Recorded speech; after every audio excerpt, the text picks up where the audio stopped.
Thank you, Mr Deputy Speaker. We've heard some really compelling speeches today. I think my honourable friend from Tooting, the honourable lady from Airdrie and Shotts, the honourable lady from Oxford, Western Abingdon and many other members have spoken, have given that perspective of what it's like for people on the ground living in that hell that is Gaza right now. And we should listen very carefully to their contributions because they're incredibly powerful.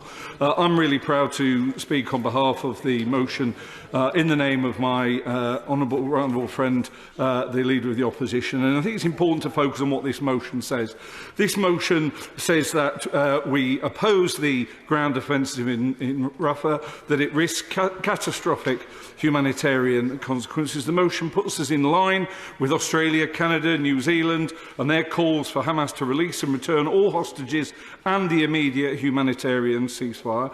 It calls for the rapid and unimpeded humanitarian relief to the people of Gaza. It demands an end to the settlement expansion and violence. It urges Israel to comply with all of the aspects of the ICJ provisional measures. It demands that two-state solution. It says that the people of Palestine are entitled to that and that it is not in the gift of any of their neighbours. And I have heard many speeches. Indeed, I challenged the honourable member from Sutton Coldfield to tell us what was wrong with this motion. And we've heard many speeches from members opposite. Not a single one has outlined what they actually oppose within this motion. And so I think it is really, compels anybody who says that they're in favour of an immediate ceasefire to support this motion or explain why they are not doing it. It's not enough to simply say that they are supporting the government, because the government is very different.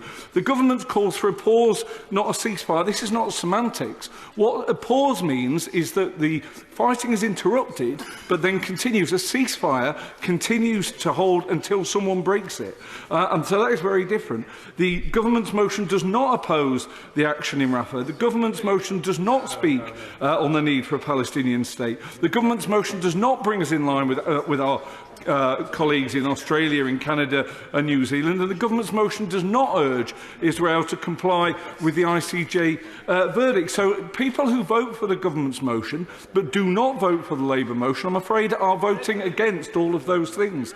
And it is really important that that message is heard.